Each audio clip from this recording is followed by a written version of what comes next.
Hi అండి, అందరికీ నమస్కారం. Welcome to దివ్యామృతం.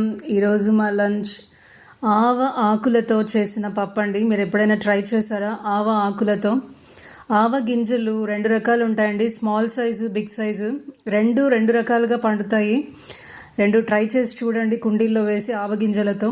చాలా బాగుంటుందండి. 3 వీక్స్లో ఆకు రెడీ అయిపోతుంది. ఆవ ఆకులతో పప్పు, తందూరి పొటాటో ఫ్రై అండి. చాలా చాలా టేస్టీగా ఉంటుంది. ఇంకా టొమాటో నల్ల నువ్వులతో పచ్చడి, అద్భుతం, అమోఘం అండి. అన్ని రెసిపీస్ మన ఛానల్ దివ్యామృతంలో అవైలబుల్గా ఉంటాయి, చెక్ చేయండి.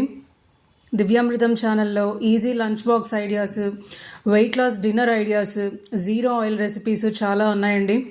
వెయిట్ లాస్ అవ్వాలనుకునే వాళ్ళకి, డైటింగ్లో ఉన్న వాళ్ళకి, హార్ట్ పేషెంట్స్కి, కొలెస్ట్రాల్ తగ్గించుకోవాలనుకునే వాళ్ళకి చాలా చాలా యూజ్ అవుతాయండి. తప్పకుండా దివ్యామృతం ఛానల్ విజిట్ చేసి రెసిపీస్ అయితే చెక్ చేయండి, ట్రై చేయండి. దివ్యామృతం సబ్స్క్రైబ్